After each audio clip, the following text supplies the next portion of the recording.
Sir sir తలుపు ఇక్కడ ఉంది, తలుపు మీ ముందర ఉంది, వెనకాల కాదు. వెళ్ళండి, వాస్తవాలు తెలుసుకోండి. అధ్యక్ష అధ్యక్ష అధ్యక్ష నిజం అనేది కొంచెం చేదుగా ఉంటుంది అధ్యక్ష, అబద్ధం తీయగా ఉంటుంది అధ్యక్ష. అబద్ధాలు చెప్పి వాళ్ళు బయటకు పోతున్నారు అధ్యక్ష. అధ్యక్ష నేనేం చెప్పాను, it is going to be matter of record. 4,000 కోట్లు పెండింగ్ ఉందని గౌరవ మంత్రి గారు స్వామి గారు, నేను విద్యాశాఖ మార్చలుగా సోషల్ వెల్ఫేర్ మంత్రిగా మేము చెప్పాము. It is no matter of record. ఆ వివరాలన్నీ కూడా మేము హౌస్కి ఇస్తాం, దానిపైన డిస్కస్ చేయమని. నంబర్ 1. నంబర్ 2, గౌరవ మంత్రి గారు ఏమన్నారు, ఇంటర్మీడియట్ మేము ఫోకస్ చేయటం. 70,000 మంది విద్యార్థులు ప్రభుత్వ జూనియర్ కాలేజీలో పెరిగారు అధ్యక్ష. అది ప్రభుత్వానికి ఉన్న చిత్తశుద్ధి. బొత్స గారు మాట్లాడుతున్నారే, వాళ్ళ అధికారులను 5 సంవత్సరాలు కనీసం పుస్తకాలు ఇవ్వలేదు అధ్యక్ష. ఇంటర్ పిల్లలకి పుస్తకాలు ఇవ్వలేదు, బ్యాగ్స్ ఇవ్వలేదు, మధ్యాహ్న భోజన పథకం వాళ్ళు రద్దు చేసిపోయారు అధ్యక్ష.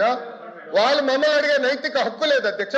మధ్యాహ్న భోజన పథకం మేము అమలు చేస్తున్నాం, ఇంటర్ పిల్లలకి పుస్తకాలు మేము ఇస్తున్నాం. ఇంటర్ పిల్లలకి ఇప్పుడు సెపరేట్ గా ట్రైనింగ్ ప్రోగ్రామ్ పెట్టి 100 డే యాక్షన్ ప్లాన్ పెట్టి 10th క్లాస్ పిల్లలకి, ఇంటర్ క్లాస్ పిల్లలు పెట్టి ప్రైవేట్ రంగంతో ధీటుగా మేము పోటీ పడాలి లక్ష్యంతో మేము ఉన్నాం అధ్యక్ష. అది మా లక్ష్యం అధ్యక్ష. వాస్తవాలు వినకుండా వాకౌట్ చేస్తాను. అదే నేను వాళ్ళకి ఫ్యాషన్ అధ్యక్ష, ఫ్యాషన్ అందమో ఫ్యాషన్ అందమో నాకు తెలియదు అధ్యక్ష. ప్రతి దానిపైన వాకౌట్ చేస్తారు, మీరు గమనించండి దయచేసి. ప్రతి దానిపైన ఈ తలుపు నుంచి వెళ్తారు, హాయిగా టీ తాగుతారు, మళ్ళీ అదే తలుపు నుంచి ఇటు వచ్చి ఇక్కడ కూర్చుంటారు. అరే నిజంగా చిత్తశుద్ధి ఉంటే సమాధానం చెప్పుండొచ్చు. మాకు చిత్తశుద్ధి ఉంది కనుకనే ఈరోజు మేము నుంచుని మేము సమాధానం ఇవ్వగలుగుతున్నాం. సమస్యలు ఉన్నాయి లేదా నేను అన్నట్లా, కానీ వినేదానికి సిద్ధంగా ఉన్నాం, పరిష్కరించడానికి సిద్ధంగా ఉన్నాం. గతంలాగా నోరు మూసేదానికి కాదు మేము ఇక్కడ ఉంది, మేము చర్చించేదానికి ఉన్నాం అధ్యక్ష. పరదాలు కట్టుకుని మేము తిరగట్లేదే. ఈ రోజు మేము అసెంబ్లీకి వస్తున్నారు, గౌరవ ముఖ్యమంత్రి గారు వస్తుంటే ప్రజలు నవ్వుతా చేయి ఊపుతున్నారు. గత ముఖ్యమంత్రి గారు పరదాలు కట్టుకుని పోలీసులు పెట్టి 3,000 మంది పోలీసులు పెట్టేవారు ఈ రోడ్ల పైన. ఒక యుద్ధ వాతావరణం వచ్చినంత ఫీలింగ్ ఉండేది. ఇప్పుడు ప్రశాంతంగా హాయిగా తిరగలుగుతున్నాం. ఇది మా ప్రభుత్వానికి ఉన్న చిత్తశుద్ధి అధ్యక్ష. అధ్యక్ష మీరు దయచేసి ఎల్ఓపి గారిని రమ్మని చెప్పాలి అధ్యక్ష. ఇష్యూ మేము డిస్కస్ చేయాలి అధ్యక్ష. ఆయన ఆరోపణలు చేసి బయటకు వెళ్తాం కాదు, it is matter of record. మా దగ్గర ప్రూఫ్ ఉంది. ఇంటర్ గురించి ఆయన ఆరోపణలు చేశారు. 70,000 మంది విద్యార్థులు పెరిగినాయి అధ్యక్ష. వాళ్ళ అధికారులు ఉన్నప్పుడు 12 లక్షల మంది విద్యార్థులు ప్రభుత్వ పాఠశాలకు దూరం అయ్యారు అధ్యక్ష. ఇవన్నీ ప్రశ్నించే హక్కు నాకు ఉంది అధ్యక్ష. ఆయన సింపుల్గా వాకౌట్ చేసి పారిపోతున్నారు. రమ్మని చెప్పండి అధ్యక్ష. చిత్తశుద్ధి ఉందంటే చర్చించాలని, హౌస్కి రమ్మని చెప్పాలని మీ తరఫున కోరుతున్నాను అధ్యక్ష. క్వశ్చన్ నెంబర్ 14257 వంగలపూడి అనితి గారు, హోమ్ మినిస్టర్. అధ్యక్ష మొదటి ప్రశ్నకి సమాధానం అవునండి. రాష్ట్రంలో పెరుగుతున్న సైబర్ నేరాలను అరికట్టడానికి ప్రభుత్వం ఒక సమగ్ర బహుముఖ వ్యూహాన్ని అమలు చేస్తున్నది. అందులో భాగంగా ప్రజలకు అవగాహన కల్పించడం, సత్వర సమర్థవంతమైన చర్యలు తీసుకోవడం, 1930 హెల్ప్ లైన్ ఏర్పాటు చేయటం, సామర్థ్య నిర్మాణానికి కూడా సైబర్ దర్యాప్తు, డిజిటల్ ఆధారాలు నిర్వహణ, ఫోరెన్సిక్ సాధనాలు ఇవన్నీ కూడా ప్రత్యేకంగా పోలీసులకు శిక్షణ కూడా అందించడం, అదేవిధంగా అధ్యక్ష మౌలిక సదుపాయాలు పటిష్టపరచడం, ఆ సైబర్ మోసాల నివారణ కేంద్రాలను కూడా ఏర్పాటు చేయడం జరిగింది అధ్యక్ష. అదేవిధంగా బి ప్రశ్నకి అవునండి, గత 2 సంవత్సరాలుగా ప్రభుత్వం డిజిటల్ అరెస్టులు సహా సైబర్ నేరాలకు నివారించడానికి విస్తృతమైన అవగాహన కార్యక్రమాలు చేపట్టింది. జిల్లా పోలీస్ సమన్వయంతో ఆంధ్రప్రదేశ్లో సిఐడి కింది కార్యక్రమాలు నిర్వహిస్తుంది అధ్యక్ష. ఎక్కువగా ఈ డిజిటల్ అరెస్టులలో టార్గెటెడ్గా సీనియర్ సిటిజన్స్ని, రిటైర్డ్ ఎంప్లాయీస్ని వీళ్ళందరినీ కూడా ఎక్కువగా టార్గెట్ చేస్తున్నారు, విద్యార్థుల్ని కూడా. ఆ డిజిటల్ అరెస్ట్ మోసాలకు ప్రత్యేకంగా దృష్టి సారించి ఎన్జిఓలు, జిల్లా పోలీసులు, బ్యాంకుల సమన్వయంతో మేము అవగాహన కార్యక్రమాలు నిర్వహించడం జరుగుతోంది. అదేవిధంగా 2025ని కూడా అక్టోబర్ 25లో అక్టోబర్ నెలను సైబర్ భద్రత అవగాహన నెలగా పాటించడం, అనేకమైన అవగాహన కార్యక్రమాలు నిర్వహించడం జరుగుతుంది అధ్యక్ష. మూడో ప్రశ్నకి అవునండి, అవగాహన కార్యక్రమాలు మరియు నివారణ చర్యలు సిఐడి ప్రాంతీయ కార్యాలయాలతో అన్ని 26 జిల్లాల్లో మొత్తం 1596 అవగాహన కార్యక్రమాలు కూడా నిర్వహించడం అయింది.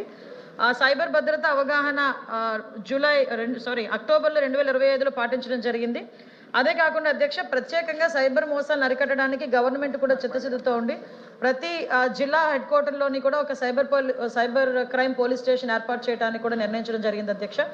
అది అతి త్వరలోనే ఏర్పాటు చేస్తాం.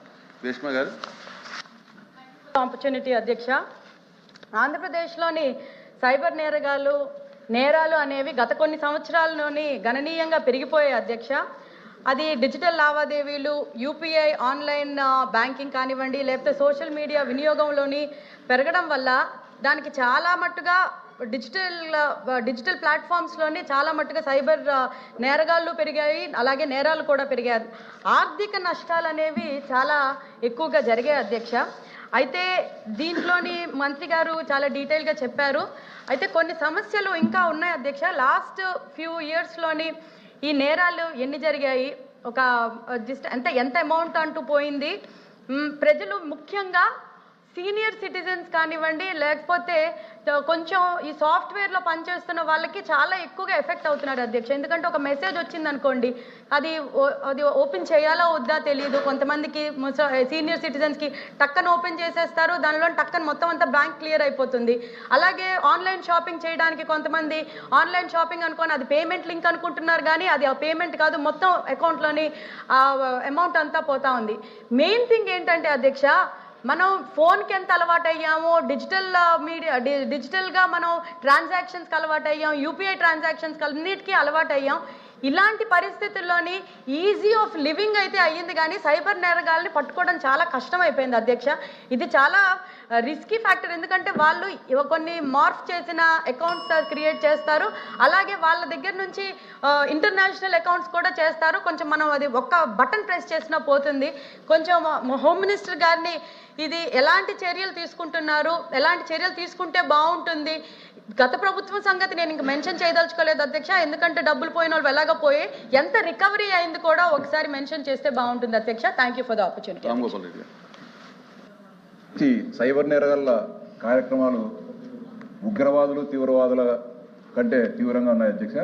కనబొచ్చే ఉగ్రవాదులు తీవ్రవాదులతో సైన్యం కానీ పోలీసులు కానీ పోరాడుతున్నారు. ఈ కనబరాని సైబర్ నేరగాళ్ల ఉచ్చులో పడి అమాయక ప్రజలు, అంతేకాకుండా తెలివిగల వారు కూడా ఆర్థికంగా ఇబ్బందులు పడుతున్నారు అధ్యక్ష.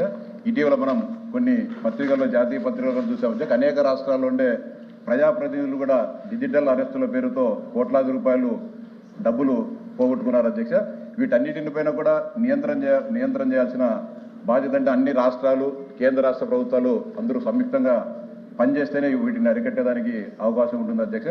అంటే ముఖ్యంగా కొన్ని అంటే ఉత్తర భారతదేశంలో ఉన్న కొన్ని సెలెక్టెడ్ ప్రాంతాలకు సంబంధించిన వ్యక్తులే ఈ సైబర్ నేరాలకు పాల్పడుతున్నారంటే మన దేశంలో. అంతకుముందు విదేశాలకు సంబంధించిన అయితే సౌత్ ఆఫ్రికన్ కంట్రీస్లో ఉన్న కొంతమంది, నైజీరియా కానీ ఈ ప్రాంతాల నైజీరియన్స్ ఎక్కువగా ఈ సైబర్ నేరాలకు పాల్పడుతున్నారని మనం వింటున్నాం అధ్యక్ష. ఏది ఏమైనప్పటికీ కూడా దీన్ని నియంత్రించాల్సిన బాధ్యత ఉంది. ఎంత అవేర్నెస్ ప్రోగ్రామ్స్ జరుగుతున్నప్పటికీ, ప్రభుత్వాలు చెప్తున్నా, పోలీస్ యంత్రాంగం చెప్తున్నప్పటికీ కూడా రోజు ఎక్కడోసారి ఈ సైబర్ నేరాల ద్వారా మోసపోయారనే వార్తలు ప్రతిరోజు కూడా వింటున్నాం అధ్యక్ష. దీనిపైన పటిష్టమైన చట్టాలు, అంతేకాకుండా ఖచ్చితంగా నిక్కచ్చితత్వంతో ఎవరైతే ఆ సైబర్ నేరాలు చేసే ప్రాంతాలను సెలెక్ట్ చేసుకొని కేంద్ర ప్రభుత్వ సహకారంతో వాటికి అడ్డుకట్ట వేయాల్సిన అవసరం ఉంది అధ్యక్ష. ఓకే, మంత్రి గారు వీటినాయుడు గారు లేరు. ఓకే అధ్యక్ష, ఇది చాలా అందరికీ అవగాహన కలగాల్సిన subject, at the same time చాలా పెద్ద సబ్జెక్ట్ అధ్యక్ష. ఎందుకంటే ఇందాక సభ్యులు చెప్పినట్టుగా ఉగ్రవాదులు తీవ్రవాదులు కానీ వాళ్ళైనా కనిపించేటట్టు ఉంటారు, కానీ ఈ సైబర్ నేరగాల పరిస్థితి ఎలా ఉంటారండి, ఎక్కడ ఉంటారో తెలియదు, ఏం చేస్తుంటారో తెలియదు, ఏ అకౌంట్కి వెళ్తుందో తెలియదు, మన డబ్బులు ఎప్పుడు పోతాయో తెలియదు, మనల్ని ఎవరు వచ్చి అరెస్ట్ చేస్తారు భయంతో ఇంచుమించుగా చాలామంది ఇందులోని నేను చెప్పడానికి బాధపడుతున్నాను. At the same time awareness రావాలి కాబట్టి చెప్తున్నా అధ్యక్ష. చాలామంది సైబర్ విక్టిమ్స్లో చూస్తే బాగా చదువుకున్న వాళ్ళు ఎక్కువగా ఇందులో విక్టిమ్స్ అవుతున్నారు అధ్యక్ష. అది మా డిపార్ట్మెంట్ వాళ్ళు కూడా దీని మీద చాలా డీటెయిల్డ్ స్టడీ చేసిన తర్వాత అధ్యక్ష, ఫియర్ ఆఫ్ 5 ఫ్యాక్టర్స్ ఇందులోని మ్యాక్సిమం చూసుకున్నాం అధ్యక్ష. నేను అందుకే బాగా చదువుకున్న వాళ్ళంటే ఆలు వస్తారండి, ప్లీజ్.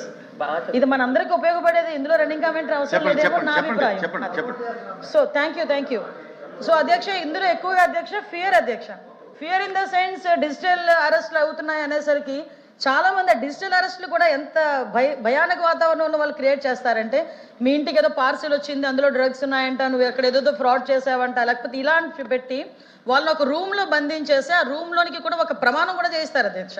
ఆ డిజిటల్ ప్రామిస్ అని చెప్పి ఒక ప్రమాణం కూడా చేయించి ఇంట్లో నుంచి ఎవరిని కూడా రానివ్వకుండా చేసి వాళ్ళకి ఆల్మోస్ట్ ఒక హౌస్ అరెస్ట్లా చేసి డబ్బులన్నీ తీసుకుపోయే పరిస్థితి కనిపిస్తుంది అధ్యక్ష. దీనికి మెయిన్ ప్రాబ్లం ఎక్కడ అవుతుంది అధ్యక్ష, సీనియర్ సిటిజన్స్ ఎక్కువగా దీంట్లో ఇన్వాల్వ్ అవుతున్నారు. వాళ్ళు పిల్లలకి కూడా చెప్పుకోలేని పరిస్థితుల్లో కొంతమంది సూసైడ్స్ కూడా చేసుకున్న సందర్భాలు కూడా చాలా చూసాం అధ్యక్ష. సుమారుగా అధ్యక్ష, విందులో